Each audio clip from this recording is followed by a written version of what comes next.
நம்ம பார்க்க போது சிவனுடைய கதை. ஆல்ரெடி நம்ம சரஸ்வதி கதை படிச்சிருக்கோம். இன்னைக்கு சிவன் கதை என்னன்னா, ஒரு நாள் பிரம்மா சிருஷ்டி பண்ணியிருக்காங்க.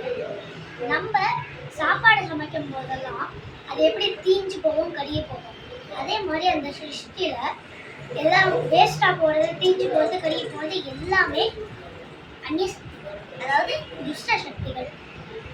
இந்த சக்தி எல்லாம் இப்படி இருக்கிறதுனால பிரம்மா பெருமாளை வேண்டிக்கிறாரு. பெருமாள் வராது, அவர் சிருஷ்டி மூலமா வச்சு ஒரு சின்ன குழந்தைய உருவாக்குறாரு. அந்த குழந்தை பயங்கரமா அழுதுட்டே இருக்கு. அதனால அவர் பேரு ருத்ரன் வைக்கிறாரு.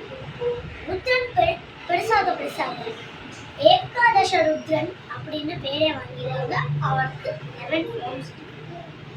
அதனால பெருசை அவருக்கு சிவன்னு ஒரு ஃபார்மும் கிரியேட் ஆயிருக்கு. கிரியேட் ஆனவொன்னு என்னன்னா, அவர் இந்த துஷ்ட சக்திகள்லாம் இந்த மாதிரி அழிக்கிறது தான் வேலையை வச்சிருக்காங்க. இப்போ ஃபார் எக்ஸாம்பிள் நான் ஒன்று சொல்றேன்.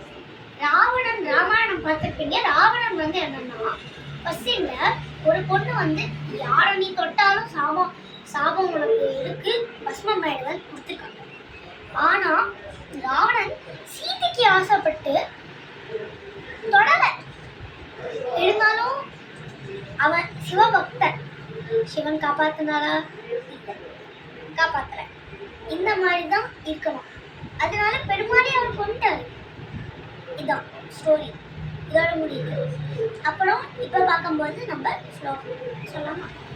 கற்பூர கௌரம் சம்சார சாரம் முஜகேந்திரஹாரம் சதா வசந்தம் ஹிருதயார விந்தே பவம் பவானி சைதம். தேங்க்யூ.